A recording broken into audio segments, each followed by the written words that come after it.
कौन थे चैतन्य महाप्रभु, जिन्हें माना जाता है श्री राधा कृष्ण का संयुक्त अवतार?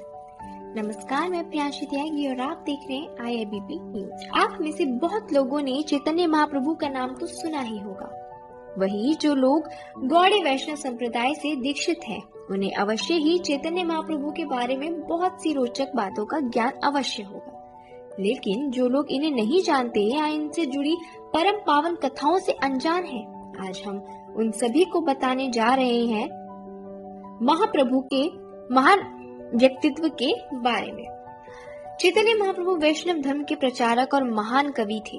इसके अलावा वह दिव्य संत और वैदिक आध्यात्मिक ज्ञान के प्रदायक भी माने जाते थे। चैतन्य महाप्रभु ने ही वैष्णवों के गौड़ीय संप्रदाय की नींव रखी थी और संकीर्तन परंपरा की शुरुआत भी की थी। यूं तो चैतन्य महाप्रभु भगवान श्री कृष्ण के आगे क्यों लगता है श्री और राधा रानी के परम भक्त थे, लेकिन जानकारों का मानना ये भी है कि वे स्वयं श्री राधा कृष्ण के संयुक्त अवतार थे।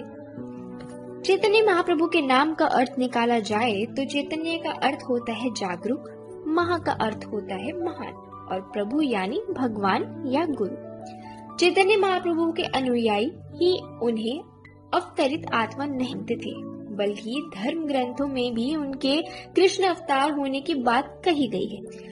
धर्म ग्रंथों की माने तो इस बात का वर्णन भी मिलता है कि चैतन्य महाप्रभु का जन्म श्री कृष्ण के समान दिव्य विशेषताओं के साथ हुआ था। हालांकि एक सत्य यह भी है कि चैतन्य महाप्रभु ने कभी खुद को कृष्ण अवतार कहा ही नहीं। वे स्वयं को हमेशा कृष्ण भक्त ही कहते थे। पुराणों, उपनिषदों, शास्त्रों और महान आध्यात्मिक गुरुओं द्वारा चैतन्य महाप्रभु के श्री कृष्ण अवतार होने की पुष्टि हमेशा से ही की जा रही है।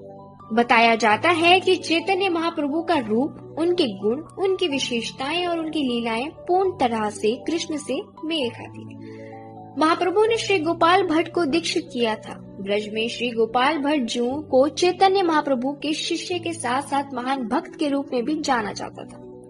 चैतन्य महाप्रभु ने श्री गोपाल भट्ट को वैष्णव धर्म की शिक्षा के साथ शास्त्रीय प्रमाणों सहित एक स्मृति ग्रंथ की रचना का आदेश भी दिया था। ग्रंथ रचना के बाद उन्होंने वैष्णव संप्रदाय के अंतर्गत गौड़ीय संप्रदाय की स्थापना की और वृंदावन में निवास भी करा। श्री गोपाल भट्ट जी ने जिस ग्रंथ की रचना की थी उसका नाम था हरि भक्ति विलास स्मृति।